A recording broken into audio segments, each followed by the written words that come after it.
चरण कीर्तन का श्रवण भगवान महावीर कम्युनिटी के चरणों में कोटि के वंदन। एक भव अवतारी सचर चक्रवर्ती विष्णु प्रतिज्ञाधारी अखंड बाल ब्रह्मचारी आचार्य सम्राट श्री जयमती माता के चरणों में कोटि का वंदन। उन्हीं के कार्य प्रतिदर तम सुमेरु सरल मना प्रशांत चेता आचार्य सम्राट श्री महाराज जय गच्छाधिपति व्याख्यान वाचस्पति वचन सिद्ध साधक बिहारी आदि कवि बाबे प्रतिदर आचार्य सरस्वती बाकी संत महाराज बोल तपस्वी उपादेश से गुमन चंद्र जी महाराज ऐसे प्रेम संधि मार्ग के प्रारंभ करता अनुप्रेम का ध्यान करने का प्रवचन प्रभावक मेरे जीवन उद्धारक पूज्य गुरुदेव डॉक्टर श्री पदम चंद्र जी महाराज को वंदन करते हुए सभी गुरु भगवंत को वंदन करती सभी जी को विनती करना गुरुदेव की आज्ञा प्लीज। आज का एक प्रासंगिक प्रसंग पूज्य गुरुदेव डॉक्टर श्री पदम चंद्र जी महाराज साहब का 60वां जन्म दिवस। सबसे पहले तो हम उनके जन्म दिवस की हार्दिक शुभकामनाएं देते हैं। आज उनका वैराग्य का प्रसंग आपको बताया जा रहा है कि किस तरह से उनको वैराग्य के भाव उत्पन्न हुए। जब वो 8 या 9 साल के थे तब उनके माता श्री मोहन कंवरबाई जिन्होंने 11 की तपस्या की थी और वहां पर शीत रस का पारना, वहां मन में भावना थी कि शीत समुद्र रस का पारना था। उनके मन में भावना थी कि मुनिराज घर पे पधारे और वहां मांगलिक श्रवण करावे, फिर उसके बाद पारना करे।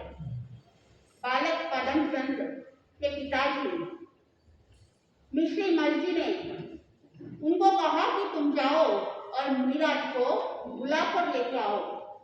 वहां गए सिंह पोल और मुनिराज को भावना व्यक्त की कि मातुश्री का पारना है, 11 की तपस्या है, आपको पधारना है। बंधु वहां पे विनय भाव थे। आज के जमाने में आपको देखने को मिलेगा कि जब भी कोई तपस्या होती है और वहां पर मुनिराज को बुलाने के लिए जाते थे तो वहां ना नम्रता होती ना विनय के भाव होते। सीधा यही बोलेंगे कि मेरे तपस्या है, तेरे की तपस्या हो चाहे कोई भी प्रकार की तपस्या हो, आपको पधारना है और अगर आप नहीं पधारोगे तो मैं पारना नहीं करूंगा। बंधुओं वहां पे कटाग्रह करने लग जाते थे, वहां पे जिद करते थे कि अगर मुनिराज आएंगे तो ही मैं पारना करूंगा, नहीं तो नहीं करूंगा। ज्ञानी जन कहते हैं कि धर्म के अंदर कटाग्रह नहीं होनी चाहिए, धर्म के अंदर सरलता होनी चाहिए, मन के अंदर भावना बानी कि मुनिराज पधारे और अगर पधार गए तो मेरा अहोभाग्य है और अगर नहीं पधारते हैं तो वहां पे जिद नहीं करना। जैसे मुनिराज की जैसी अनुकूलता होगी वैसे वहां पर आ जाएंगे। भावना उठा लेना लेकिन हताशा नहीं होना चाहिए। वहां बालक पदम चंद्र मुनिराज के सामने अपनी भावना पेश की कि आपको घर पधारना है और मांगलिक श्रवण करवानी। मुनिराज ने कहा कि जब वहां उस तरफ आना होगा तो अवसर देख लेंगे। बालक पदम चंद्र ने सोचा मैं चला जाऊंगा और पीछे आएंगे या नहीं आएंगे, तो उसी सिंह पोल के बाहर द्वार पर खड़े होते मुनिराज पात्रे को झोली में डाले और वहां जब गोत्री के लिए जाते हैं तब वह बालक भी साथ साथ में चलता है। एक मोहल्ला दूसरा मोहल्ला तीसरा मोहल्ला इस तरह से कहीं पे भी गए हैं वो साथ गए। अब वहां बालक की जो भावना वहां भावना भी पूर्ण हो जाती है और मुनिराज घर पधारते हैं। काफी लोग एकत्रित हुए थे, लोग आए थे पारना के लिए और इस बीच में वहां पर मुनिराज ने झोली खोली और पात्र बाहर निकाले। सभी की भावना थी कि हम भी उनको बैराए। मुनिराज मना कर रहे थे, फिर भी वहां कोई कुछ बहरा रहा है, कोई कुछ बह रहा है। जब मुनिराज वहां से लौट जाते, बहुत सारे लोग थे और उस बीच में जब जो भी वस्तुएं थी उसको सही जगह पर रख रहे थे तो देखा कि वहां पर एक पात्र मुनिराज का छूट गया था। पिताजी ने बालक को कहा कि तुम जाओ और मुनिराज को लेकर आओ और कहो कि आपका पात्रा यहाँ पीछे छूट गया है। वहां बालक जाता है और मुनिराज को लेकर आता है। पिताजी ने ऋषि महर्षि ने कहा कि अगर आप इस तरह से पात्रा छोड़ दोगे तो आगे जाकर क्या जवाब दोगे। तब मुनिराज ने कहा, वैसे मैं पात्र तो कहीं भूलता नहीं हूँ, ये मेरी आदत नहीं है, लेकिन अगर वो पात्र यहीं छूट गया है तो हो सकता है भावी सहयोग के लिए कोई संकेत दे रहा है। इस पात्र का अधिकारी आपके घर से कोई ना कोई हो सकता है। वहां पर बोलकर मुनिराज चले जाते थे और पीछे जो लोग उपस्थित थे उन्होंने कहा कि अगर मुनिराज ने जो बात कही वहां अगर सही सिद्ध हो जाएगी तो इस घर से कोई ना कोई दीक्षित होंगे। पिताजी ऋषि महर्षि हंसते हुए बात को टालते हुए कहा, महाराज जी ने तो सबने घोड़ा ही घोड़ा दिखे, कौन लेगा दीक्षा, दीक्षा तो बस कहना ही बात है। तो वहां मातुश्री ने कहा, ले तो अच्छी बात है, छोका है, बड़ा भाग्य कटे मिला है, अगर इन घर से कोई दीक्षा ले तो वो तो बहुत ही अच्छी बात है। वहां बालक पद्मचंद्र यहाँ बात को सुनी और घर के एक सदस्य को मन आवाज में कही कि मुझे दीक्षा लेनी है। तो वहां पर उन्होंने कहा, संस्कृत पढ़ना होगा, प्राकृत पढ़ना होगा। वहां पर ग्रंथों की जेब पड़ी हुई थी और वहां इशारा करके कहा, इसको पढ़ना है, ये पढ़ेगा, पढ़ तो ले पहले, फिर दीक्षा की बात करना। पद्मचंद्र के मन में वहां पर वैराग्य के बीज उत्पन्न हुए। मुनिराज ने जो कहा है वहां बात असत्य नहीं हो सकती है, वहां पर सत्य होगा और मैं लूंगा दीक्षा, मैं लूंगा ये पात्र। बंधु, वहां पर मुनिराज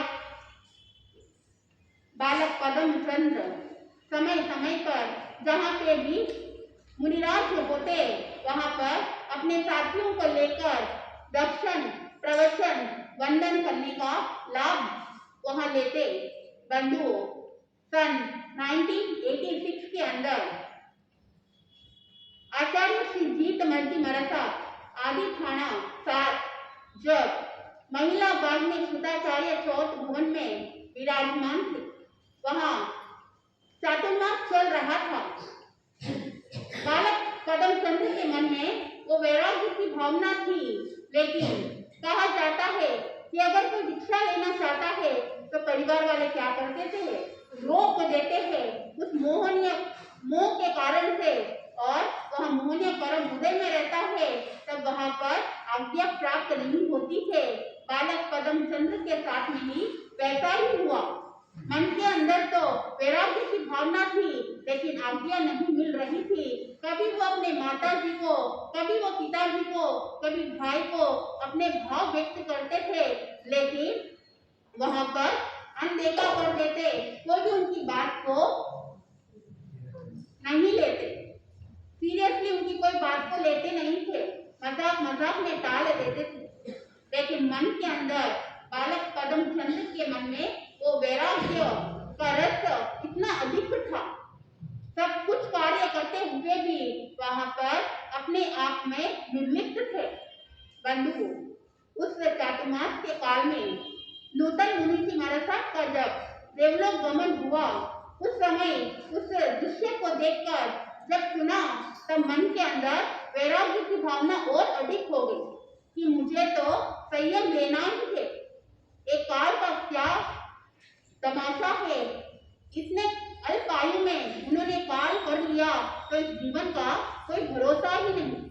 बंधुओं, में अपने भाव व्यक्त करने के लिए जाते थे, तब आचार्य श्री जीत मन जी महाराज साहब का उसी चातुर्मास में स्वर्गवास हो जाता।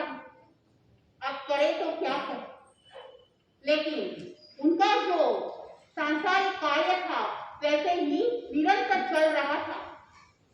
वहां पर उनके अंदर वो भावना थी, जो भी गरीब लोग होते हैं उनको भोजन देना, हॉस्पिटल के अंदर जरूरतमंदों को फल आदि देना, जो गरीब छात्र होते हैं उनको किताब वितरण करना, और वहां पर चिकित्सा के दौरान जो भी कार्य होता वहां पर सब कार्य करते।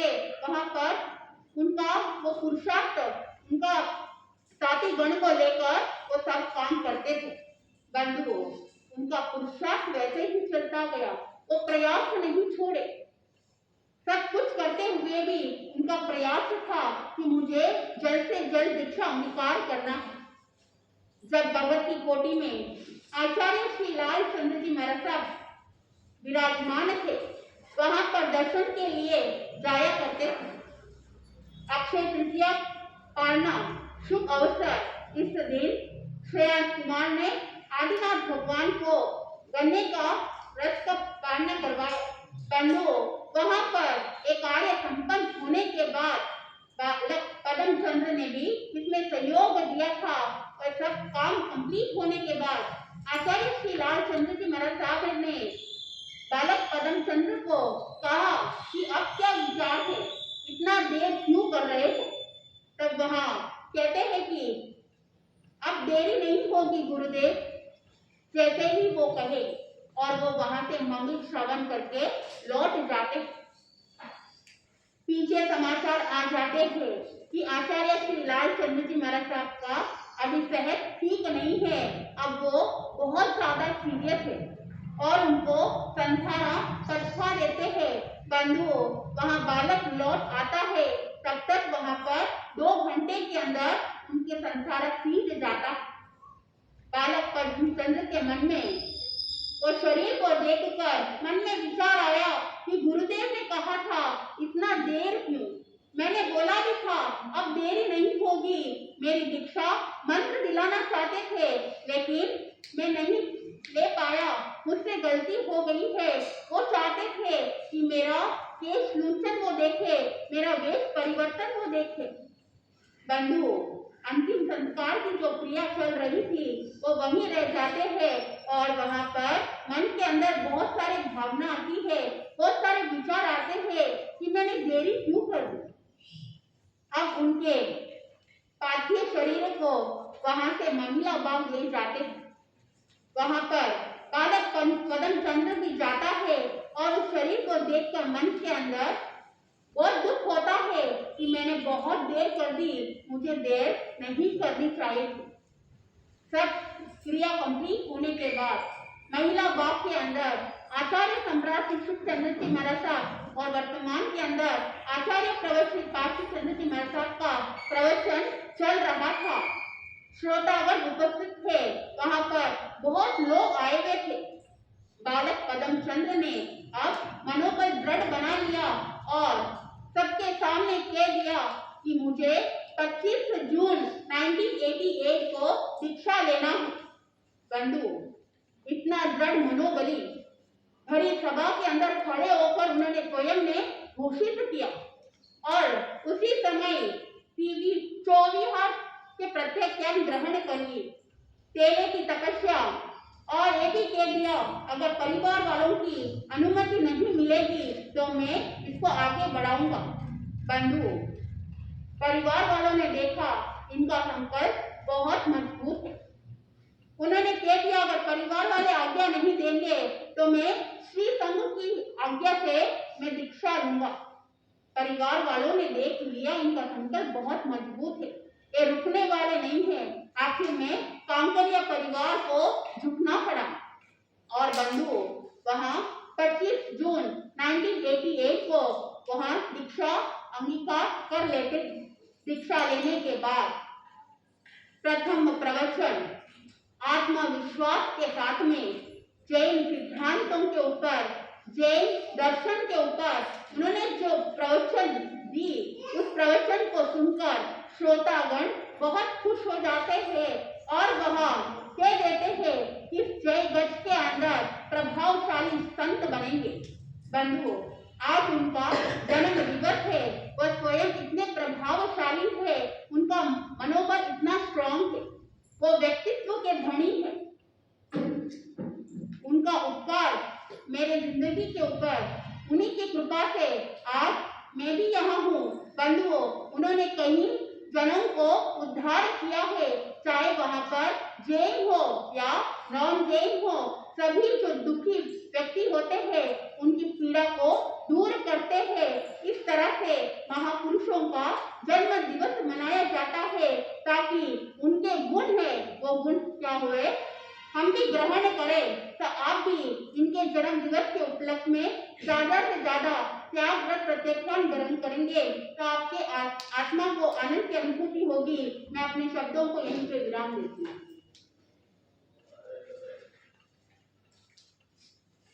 हरे